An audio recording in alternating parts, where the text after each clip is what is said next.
Welcome back खवातीन हज़रात, एक दफ़ा फिर आज सुबह विद अली सलमान और मेरे साथ जो मेरे भाई जो पत्थर के ज़माने के इंसान है, जो चाहते हैं कि जो जब हमें एक कड़ी लगाई गई थी कि अगर तुम बंदे नहीं बने तो हम तुम्हें पत्थर के ज़माने में वापस ले जाएंगे, उनका जो मेरा भाई करिंदा है जो मेरे साथ बैठा हुआ था, जो हम सबको पत्थर बना बना के पथरीला बना चुका है। बट एक बहन ने कॉल किया और उन्होंने कहा कि I do not really believe in stones, मगर उन्होंने बड़ा आपको लॉजिकल जवाब दिया कि पत्थरों का जिक्र कुरान शरीफ में है। Whether we have to believe it और नॉट, ये हमारा अपना अकीदा होता है, लेकिन वो सारी बातें अब याद माजी हो चुकी हैं, क्योंकि अब शो में जो इंसान आए हैं, मैं इस प्रोफेशन का सबसे बड़ा शुक्रिया उस वक्त अदा करता हूँ जब उन लोगों को जिनको मैंने आइडियलाइज़ किया, उन लोगों को जिनको देख के मैं इंस्पिरेशंस लेता था, उन लोगों को जिनको देख के मैं मोटिवेशन लेता था, उन लोगों को जब पाकिस्तान को दुनिया में रिप्रेजेंट करते हैं और करते थे, तो हमारा सर फ़ख्र से बुलंद होता था जब लोग आकर इंटरनेशनल अरीनास पे इनके सामने they would treat them like gods. And ये मैंने सिर्फ एक एकेडमिक लफ्ज़ इस्तेमाल किया है। पाकिस्तान की म्यूज़िक इंडस्ट्री की जब तारीख़ लिखी जाएगी, उसमें बहुत सारे नाम होंगे, उसमें बहुत सारे कॉन्ट्रीब्यूशंस होंगे, उसमें बहुत सारे लोगों का प्रैक्टिकल काम होगा, लेकिन दो नाम उस तारीख़ में ऐसे होंगे जो हर वक्त जगमगाते रहेंगे। एक स्पोर्ट्समैन जो कि परफॉर्मर होता है, और एक परफॉर्मिंग आर्ट्स के स्पेशली सिंगर्स और क्रिएटिव लोग वो होते हैं जो आप चले तो जाते हैं दुनिया से, मगर अपने पीछे अनमिट नकूश छोड़ जाते हैं। मेरे साथ आज यहाँ पर मेरे दोस्त, एक person who's like an elder brother to me, a person who's been a motivation for me. इससे पहले कि मैं आपका उनसे तारुफ़ करवाऊँ, आज ख़ास तौर पे वो मेरे पास मेरी ज़िद से शो पर आए हैं, क्योंकि कल हम दोनों की बहन की सालगिरह थी, जिसको पूरा पाकिस्तान सेलिब्रेट कर रहा है। This is a show reel, I will show you the show reel, और उसके बाद मैं आपसे एकदम सरप्राइज़ पैकेज पे तारुफ़ करवाऊँगा कि मेरे साथ कौन है। And here is the show reel. हमारे आज के शो के मेहमान हैं ज़ुहेब हसन। ये नाम किसी तारुफ का मोहताज नहीं। ज़ुहेब हसन 18 नवंबर 1966 को पैदा हुए। बचपन कराची और लंदन में गुजारा। 1970 के अवाइल में आपकी फैमिली मुस्तकिल तौर पर लंदन मुंतकिल हो गई। पाकिस्तान में पॉप म्यूजिक को मुतारिफ करवाने में आपका और आपकी बहन नाजिया हसन का बहुत बड़ा किरदार है। 1981 में आपका आपकी बहन के हमरा एक म्यूजिकल एल्बम डिस्को दीवाने के उन्वान से रिलीज हुआ।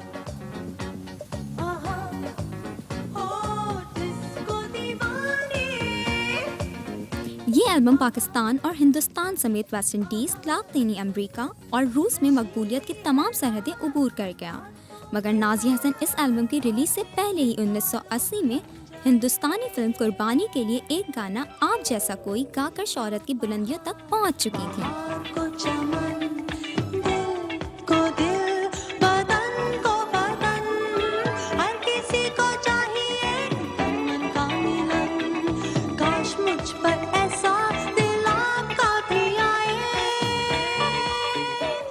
और इसी गाने की वजह से आपको फिल्म फेयर अवार्ड से भी नवाजा गया था। आपकी बहन के हमरा 5 एल्बम डिस्को दीवाने, बूम बूम, यंग तरंग, हॉटलाइन और कैमरा कैमरा रिलीज हुए। नाज़िया हसन के इंतकाल के बाद 2006 में आपने किस्मत के नाम से एक सोलो एल्बम रिलीज किया।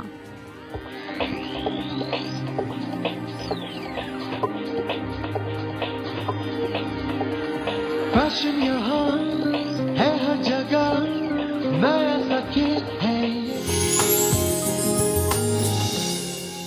What an honour, what an honour. अस्सलाम वालेकुम। वालेकुम अस्सलाम। अगर मैं लड़की होता ना तो मेरा हार्ट फेल हो चुका था अभी तक। लेकिन ज़ुहेब भाई, Always a pleasure to meet you. No, it's always a play, because आपसे मिलने के बाद ना कुछ सीखने को मिलता है। अच्छा? आपसे मिलने के बाद ये पता चलता है कि इंसान मैग्नेट कैसे बनता है, जिसके ऊपर मक्खियाँ ऐसे आती हैं, खवातीन ऐसे आती हैं जैसे मक्खियाँ शहद के ऊपर आती नहीं, हैं। मैग्नेट के ऊपर तो खाली पिने आती हैं। तो मतलब मैं तो सोचने वालों को दावत फिक्र दे रहा था, लेकिन आपने डायरेक्ट वहाँ पे कर दी। ज़ुहेब भाई, आप मिसिंग इन एक्शन क्यों हैं? यार बस लाइफ में काफ़ी सारी चीज़ें होती हैं। लोग नेचुरली पहचानते हैं आपको आपकी म्यूज़िक से, मगर लाइफ में जैसे आप करते हैं माशाल्लाह, कितनी सारी चीज़ें करते हैं आप। लोगों को मैं बताना बाद में बताऊंगा। बताना दीजिए। बाद में बताऊंगा। और क्या कहते हैं, अनलेस कोई एक्सचेंज ऑफ मनी हो तो फिर मैं चुप हो जाऊंगा।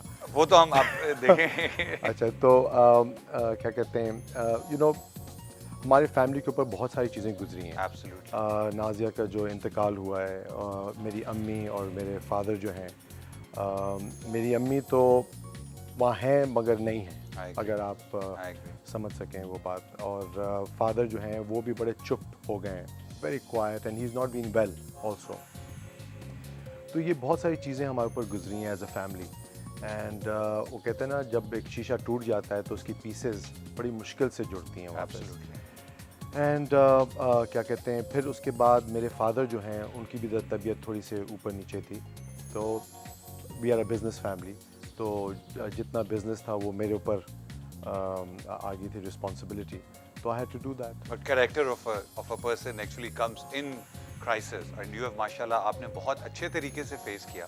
बहुत सारे लोगों को नहीं मालूम कि आपने जो आपका बिजनेस इंग्लैंड में था जो बहुत ज़्यादा अफेक्टेड था, आप गए, आपने जाके उसको ठीक किया, नाउ यू कम बैक। लेकिन उसके बावजूद आर्टिस्ट तो पब्लिक प्रॉपर्टी होता है। आप तो सिर्फ पाकिस्तान की प्रॉपर्टी तो नहीं है, आप तो हिंदुस्तान की भी प्रॉपर्टी हैं, आप तो बांग्लादेश की भी प्रॉपर्टी नहीं, है। मैं प्रॉपर्टी खाली पाकिस्तान की हूँ। जहाँ लोग देखें, मैं बहुत सारे लोगों से एग्री भी करता हूँ, नहीं भी करता। जो म्यूजिशियन होता है ना, वो यूनिवर्सल प्रॉपर्टी है, एसेट है, क्योंकि म्यूजिक रिगार्डलेस ऑफ वो किस जबान में गाया जा रहा है, जब दिल को एक दफ़ा टच कर लेता है, इंस्पायर कर देता है, तो फिर तो वो उसका हो जाता है। तो आप इतने सारे लोगों के प्यार के होते हुए इसके बावजूद आप क्यों नहीं गाने या म्यूजिक कंपोज कर रहे हैं? देखिए, बात ये कि जो आपने बात की थी ना प्रॉपर्टी की एज एन आर्टिस्ट, एक मैं आपको मिसाल देता हूँ कि नाजिया जब गई थी वहाँ हिंदुस्तान, तो वहाँ एक प्रेस कॉन्फ्रेंस हो रही थी।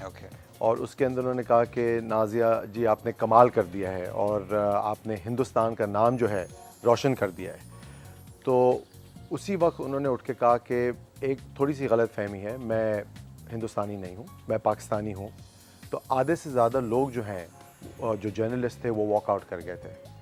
तो आई थिंक कि ये बहुत इंपॉर्टेंट चीज़ है कि आपको पता होना चाहिए कि आप कौन हैं, आप कहाँ से आते हैं और आपकी ज़ात कौन सी है। या मुझे बता रहे हैं वीना से इनडायरेक्टली मेरे कंधे पे बात रख नहीं नहीं, आपको भी बता अच्छा, रहा हूँ, मुझे ये भी बहुत इंपॉर्टेंट बात है। Absolutely. एंड तो आई थिंक कि देखें, वो सब डिफरेंट लोगों के लिए डिफरेंट चीज़ें होती हैं और ये आपकी अपनी चॉइस होती है कि how you want to be perceived. Absolutely. तो मैं और नाजिया जो हैं ऑलवेज हम अपने मुल्क जो है, we are very country proud.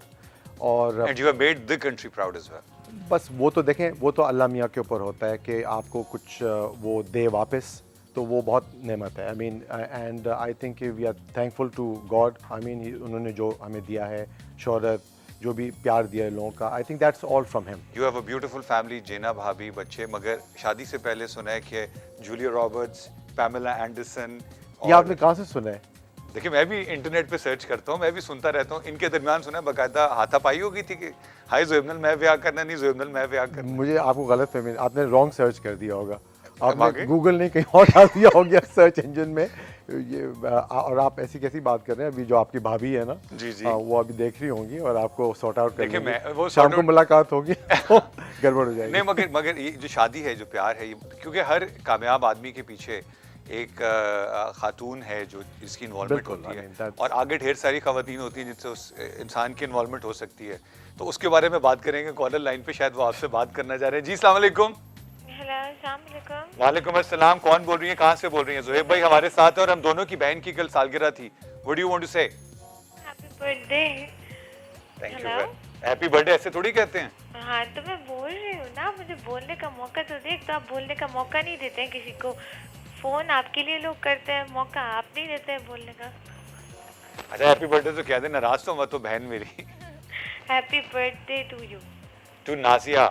तो नाजिया तो है, नाजिया को तो मैं अलग से बोलना चाहती हूँ ना।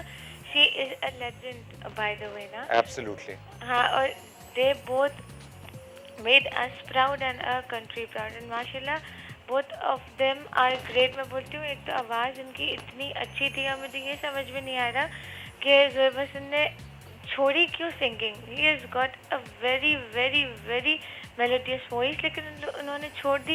ये अच्छा तो नहीं लगा सुन के, लेकिन अब जब भी इनके गाने सुनते हैं, कोई भी रीमिक्स कर दे ना, वैसा नहीं करता जैसे इन लोगों ने ओरिजिनल गाया है। अभी भी हमें वही ओरिजिनल पसंद है जो उस टाइम में उन लोगों ने गाया था। इट्स ट्रिमेंडस, बहुत अच्छा लगता है अभी भी वही गाने सुन के। और जब वो गाने जब सुनते हैं, कोई रीमिक्स करता है, उसी टाइम पे आता है नहीं यार ओरिजिनल तो ज़्यादा अच्छा था। तो आपको नहीं छोड़ना चाहिए था, आपको गाना ही चाहिए था। माशाल्लाह, you have got a very very beautiful voice. नहीं, बहुत बहुत शुक्रिया जी, बहुत बहुत शुक्रिया। ये उन्होंने मुझे बोलने से मना कर दिया, इसलिए मैं अगर बहन जी अगर बोलने की इजाज़त हो तो छोटी सी ब्रेक ले लेते हैं, ब्रेक से वापस आएंगे फिर मैं ज़ोहेब भाई से ये पूछूंगा, वो पैमेला वाला किस्सा क्लियर हो गया, वो हम अपनी बात करेंगे। अब हम पूछेंगे कि बुरा गाने के लिए रियाज ज़रूरी है या Rashid. See you at the other side of the break at आज सुबह विद अली सलमान।